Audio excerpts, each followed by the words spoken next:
Hi everyone, welcome back to the channel and firstly I want to wish you all a very happy Diwali. I hope आप सभी ने बहुत enjoy किया होगा दिवाली में। अब सेलिब्रेशन के साथ साथ हम थोड़ी सी पढ़ाई भी कर लेते हैं। हमारा चैप्टर 3 कंप्लीट हो चुका है। आज से हम चैप्टर 4 पढ़ने वाले हैं, ठीक है। तो इसको स्टार्ट करने से पहले हम इस चैप्टर के बारे में बहुत छोटी सी चीज, ठीक है, मुश्किल से 1 मिनट लगेगा, वो समझ लेते हैं। तो चैप्टर 4 का नाम क्या है? द्विघात समीकरण। चैप्टर 3 तक हमने पढ़ा रैखिक समीकरण। रैखिक समीकरण क्या होते हैं? जिनकी अधिकतम घात 1 होती है, ठीक है।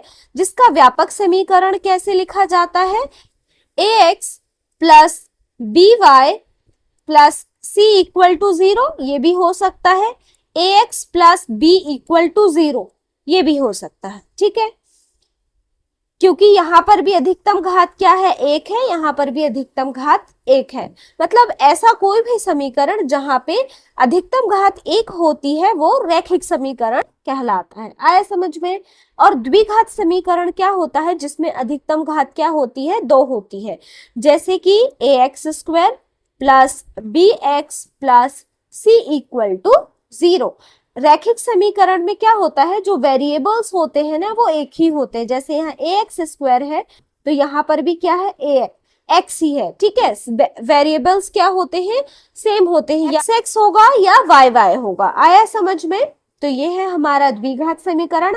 आपको इस चैप्टर में इस समीकरण को याद रखना है, ठीक है। तो चलिए हम एग्जाम्पल फर्स्ट सॉल्व करते हैं। एग्जाम्पल फर्स्ट में हमें 2 सब क्वेश्चन दिए हैं। तो सबसे पहला एग्जाम्पल है, जॉन और जीवंती दोनों के पास कुल मिलाकर 45 कंचे हैं। दोनों 5-5 कंचे खो देते हैं। अब उनके पास कंचों की संख्या का गुणनफल 124 है। हम जानना चाहेंगे कि आरंभ में उनके पास कितने कंचे थे। जैसे कि मैंने आपको स्टार्टिंग में बताया, इसमें एक ही वेरिएबल यूज होता है।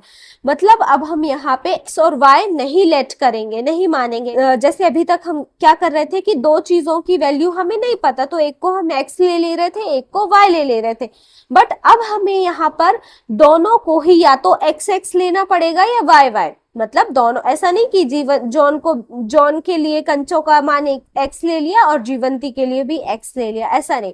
हमको, अगर हमने जॉन के कंचों को x माना है तो जीवंती के कंचों को भी हमें x के टर्म में ही मानना पड़ेगा, ठीक है। देखो इसको समझते हैं। हल माना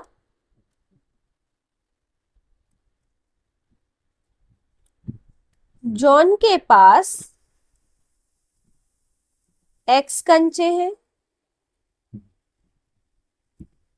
ठीक है। तो जीवंती के पास कितने होंगे? आगे लिख देंगे या यहीं पे लिखेंगे? अतः जीवंती के पास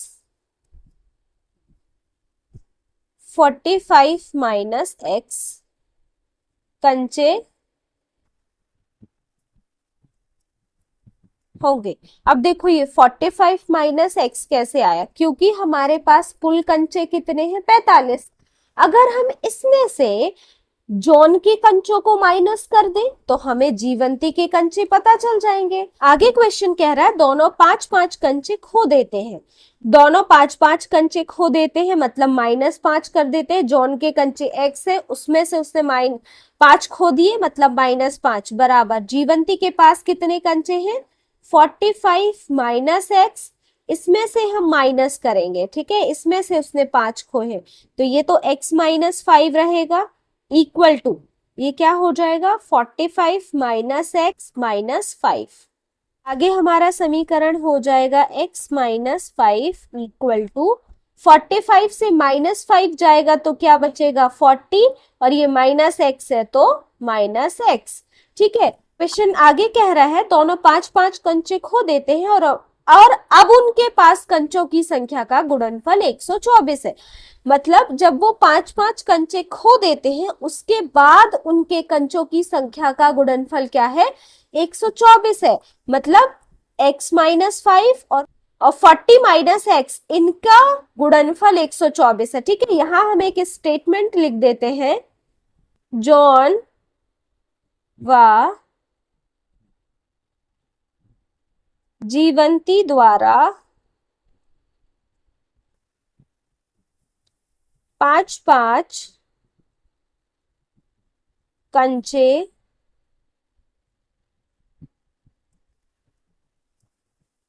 होने के बाद, ठीक है, यहां लिख देंगे प्रश्न अनुसार। ठीक है, आपको अच्छे से लिखना है। तो अब पांच पांच कंचे होने के बाद जो संख्या आई है इनका गुणनफल 124 है। अगेन हम यहां लिखेंगे प्रश्न अनुसार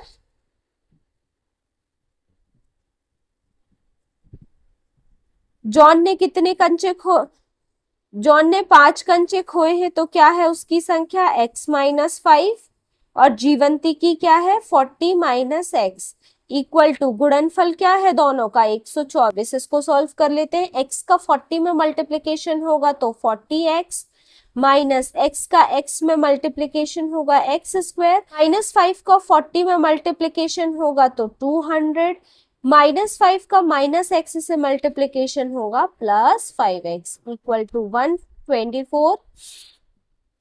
40x 5x कितना हो जाएगा 45x minus x² plus -200 equal to 124। ठीक है, देखो यहाँ पे x² क्या है माइनस में है, हमें ट्राई करना है कि जो x² की जो पावर है x² हमेशा किस में आए पॉजिटिव आए। तो आपको सिंपली कुछ नहीं करना है, आपको इसको इक्वल के इस तरफ ले आना। आपको पता है जब इक्वल के इस तरफ नंबर आता है तो उसका साइन चेंज हो जाता है। ठीक है, इक्वल के या इस तरफ आए या इस तरफ आए साइन चेंज हो जाता है। आया समझ में? तो हमें इसका साइन चेंज करना है। और अगर आप माइनस में लिखते हैं तो भी आपका आंसर गलत नहीं होगा। आया समझ में? बस हमें दिखने में ठीक, मतलब बस हमें अच्छा लगता है कि x² पॉजिटिव में आए। ठीक है, नेगेटिव चीजें हमें नहीं पसंद, इसीलिए। ठीक है, तो हमें इसको पॉजिटिव रखना है। तो चलिए हम इसको आगे सॉल्व कर लेते हैं। हम x² और बाकी सबको इक्वल के इस तरफ ले आएंगे, तो इस तरफ 0 नहीं लगाना है हमें। देखो जैसे अगर मैं लिखूं a इक्वल टू b और b इक्वल टू a, कुछ डिफरेंस है क्या? नहीं है। ठीक है, देखो मैं आपको क्लियरली बता रही हूँ कि जैसे इक्वल लगाया और 124 मैंने इन सबको इक्वल किस तरफ लेकर आई -45x, x² इस तरफ आएगा तो प्लस में हो जाएगा, और माइनस इस तरफ -200 इक्वल किस तरफ आएगा तो +200 आ जाए, और इस तरफ क्या बचेगा 0 बचेगा। ठीक है, तो मैं अब क्या करूंगी, इस इक्वेशन को ऐसा ना लिख के कैसे लिखूंगी, -x² उस तरफ जाएगा तो प्लस हो जाएगा, तो मैं x² से स्टार्ट करूंगी। +45 इक्वल के उस तरफ जाएगा तो क्या हो जाएगा -45x हो जाएगा। -200 इक्वल के उस तरफ जाएगा तो +200 हो जाएगा। आया समझ में? और 124 इस तरफ है तो ये पॉजिटिव ही रहेगा। ठीक है, देखो ये इक्वेशन, और मैं इस तरफ इक्वल 0 लगाऊंगी। ठीक है, कोई डिफरेंस? बस मैंने इक्वल 0 इस तरफ ना लिख के क्या लिख दिया, इस तरफ लिख दिया। जैसे कि मैंने ये आपको समझाया a इक्वल टू b और b इक्वल टू a, दोनों सेम चीज ही लिखी हुई है। ठीक है, तो मैं यहाँ से ये वाली जो इक्वेशन है इसको इरेज कर देती हूँ, और हम इसको यही लिख लेंगे x² -45x plus 200 plus 124 equal to 0। आगे सॉल्व करते हैं। x² -45x 200 and 120। ठीक है, ये 124 है तो 200 124 क्या हो जाएगा +324 इक्वल टू 0। ठीक है, हमें सिर्फ इसको गणितीय रूप में व्यक्त करना था। अगर हम क्वेश्चन एग्जाम्पल को सबसे पहले पढ़ते हैं तो देखो यहाँ पे लिखा है निम्न स्थितियों को गणितीय रूप में व्यक्त कीजिए। हाँ, यहाँ क्वेश्चन में पूछा है कि कितने कितने कंचे थे, बट हमें यहाँ कंचों का प्राइस नहीं निकालना है। यहाँ लिखा है निम्न स्थितियों को सिर्फ हमें गणितीय रूप मतलब सिर्फ समीकरण में बताना है। ठीक है, गणितीय रूप में व्यक्त करना है। अभी हमें इनकी वैल्यू नहीं निकालना है। और अगर क्वेश्चन में बोलता भी है, जैसे अगर एग्जाम में नहीं लिखा आता गणितीय रूप में व्यक्त कीजिए, सिंपल ये क्वेश्चन आता है, तो आप क्या कर सकते हैं कि मध्यपद विभक्त से x का मान निकाल सकते हैं।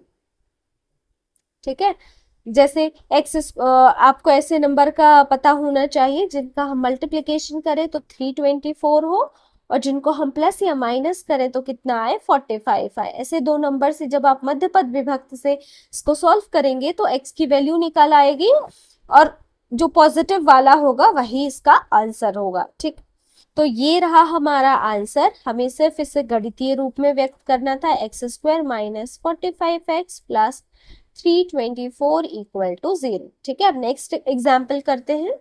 एक कुटीर उद्योग एक दिन में कुछ खिलौने निर्मित करता है।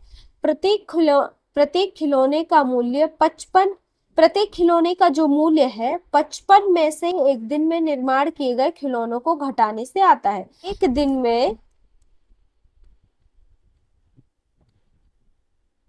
निर्मित खिलौनों की संख्या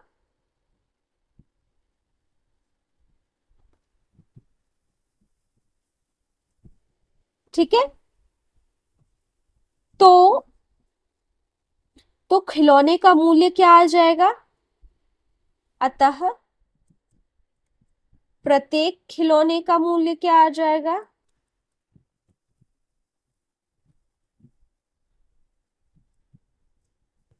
55 माइनस x। यही कहा ना, प्रत्येक खिलौने का मूल्य क्या है। आप 55 से एक दिन में निर्मित खिलौने से माइनस कर देते हो तो प्रत्येक खिलौने का मूल्य आ जाएगा। उसके बाद क्वेश्चन पढ़ते हैं, किसी एक दिन कुल निर्माण लागत कितनी थी, 750। हम उस दिन निर्माण किए गए खिलौनों की संख्या ज्ञात करना चाहेंगे। इसमें इसे भी हमें समीकरण के फॉर्म में बस बनाना है। ठीक है, तो बस हमारे यहाँ तक का क्वेश्चन काम का है। तो किसी एक दिन कुल निर्माण लागत कितनी लगी, 750।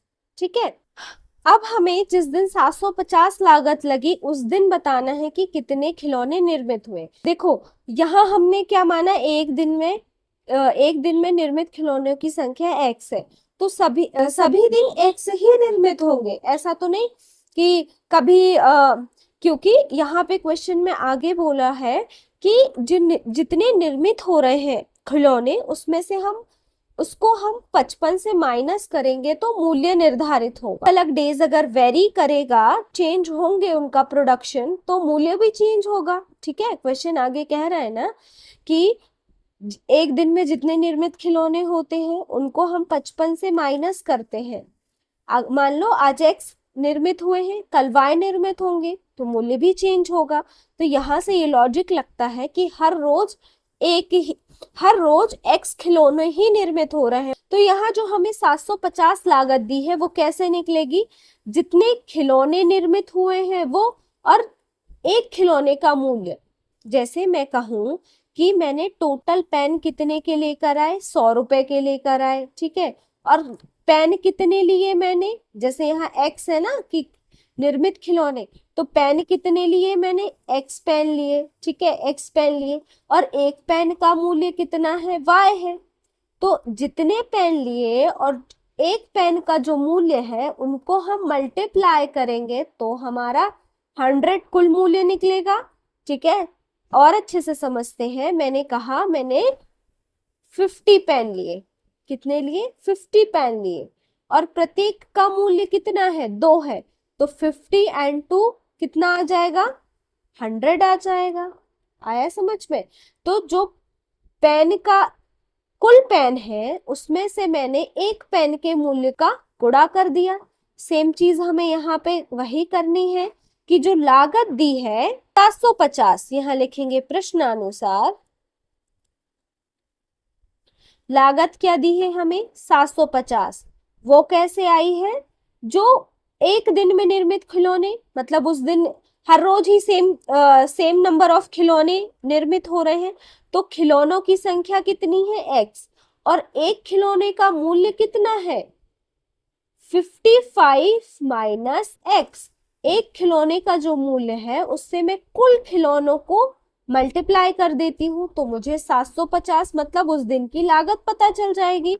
और आपको ये ध्यान में रखना है कि हर रोज x खिलौने ही निर्मित हो रहे हैं, क्योंकि उनके निर्माण पर मूल्य डिपेंड कर रहा है। ठीक है, बस यहाँ पे समीकरण बनाना ही डिफिकल्ट है, क्वेश्चन को समझना ही डिफिकल्ट है, बाकी तो मल्टीप्लिकेशन में अब हम कंफर्टेबल हो गए। ठीक है, आगे हम क्या लिखेंगे, 750 इक्वल टू एक्स का 55 में मल्टीप्लीकेशन होगा तो 55x माइनस का x में मल्टीप्लीकेशन होगा माइनस एक्स स्क्वायर। अगेन हम क्या करेंगे, इन सबको इस तरफ ले आएंगे क्योंकि यहाँ माइनस में क्या है, एक्स स्क्वायर।